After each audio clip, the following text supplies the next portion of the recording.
બહાર વરસાદ વરસતો હોય અને ઘરમાં જો બધાને ભજીયા ખાવા આપીએ તો બાળકો હોય કે વડીલો કોઈ પણ ના તો નહીં જ પાડે. તો આજે આપણે વરસતા વરસાદમાં ખાવાની મજા પડી જાય તેવા મમરામાંથી ચાઇનીઝ ભજીયા બનાવીશું, જે તમને મંચુરિયન ભૂલાવી દેશે એટલા ટેસ્ટી લાગશે.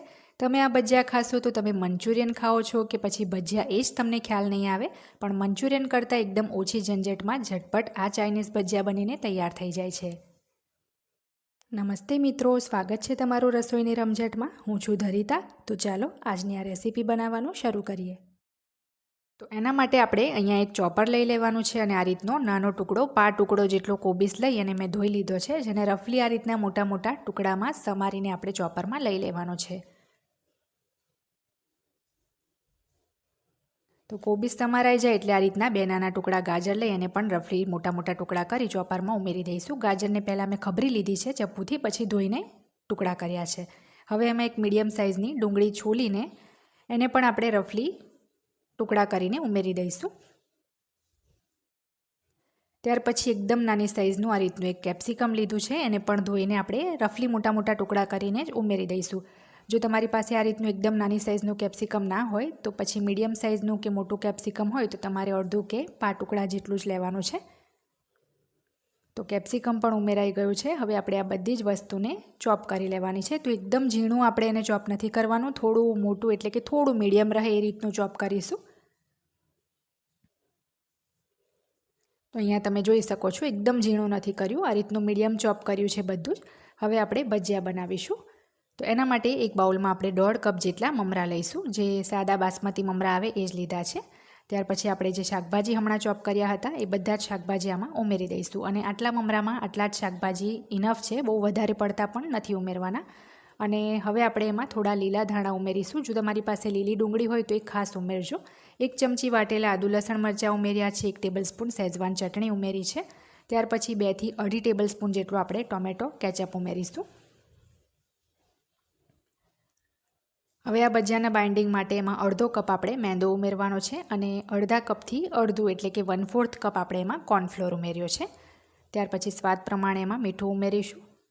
હવે 1 ટેબલસ્પૂન એમાં ડાર્ક સોયા સોસ ઉમેરવાનો છે.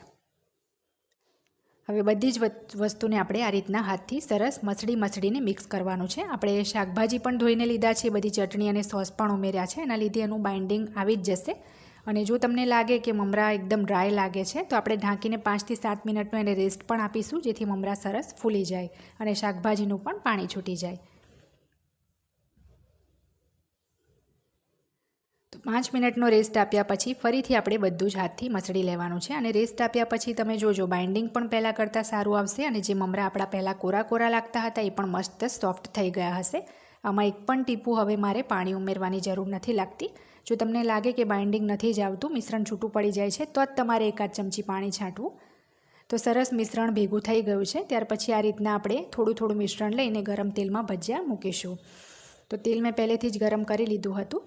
એક પછી એક આપણે જેટલા સમાય એટલા ભજીયા એક વખતમાં ઉમેરવાના છે. અને આ ભજીયા આપણે ગોળ જ મૂકવા એવું જરૂરી નથી, અનઇવન શેપના આપણે ભજીયા મૂકીશું. અને મીડિયમ તાપે 5 થી 6 મિનિટ આપણે ક્રિસ્પી થાય ત્યાં સુધી વચ્ચે વચ્ચે જરાથી ફેરવતા રહીને એને તળાવા દઈશું. અને મિત્રો બીજી એક વાત અહીંયા ક્લિયર કરી દઉં કે આ ભજીયામાં આપણે કોઈ જ આર્ટિફિશિયલ કલર નથી ઉમેર્યું. ઉપરથી ડાર્ક સોયા સોસ પણ ઉમેર્યો છે, એટલે ભજીયાનો કલર તળાયા પછી આ રીતનો થોડો ડાર્ક જ આવશે. તો 5-6 મિનિટ થઈ ગઈ છે. તમે જુઓ ભજીયા આપણા સરસ ડાર્ક ગોલ્ડન કલરના તળાઈ ગયા છે. તો આપણે બહાર એક ટીશ્યુ પેપર પર એને કાઢી લઈશું, જેથી એક્સ્ટ્રા તેલ એનું નીકળી જાય. સેમ આ જ રીતે બીજા બેચના ભજીયા પણ તળીને આપણે બહાર લઈ લીધા છે. અને કલર તમે જુઓ મેં કીધું એ પ્રમાણે થોડો ડાર્ક જ આવશે. તો અહીં આ ભજીયાને મેં કેચઅપ સાથે સર્વ કર્યા છે. કેચઅપ વગર તમે એમનેમ પણ ખાઈ જશો, એટલા ટેસ્ટી આ ભજીયા બને છે. તો આ ચાઇનીઝ ભજીયાની રેસીપી તમે ઘરે ટ્રાય કરવાનું બિલકુલ ના ભૂલતા. કેવા બન્યા એ પણ મને કમેન્ટ બોક્સમાં જરૂર જણાવજો. અને આજની આ રેસીપી જો તમને ગમે તો મારી ચેનલ રસોઈની રમઝટને સબસ્ક્રાઈબ કરી બેલ આઇકન દબાવવાનું બિલકુલ ના ભૂલતા.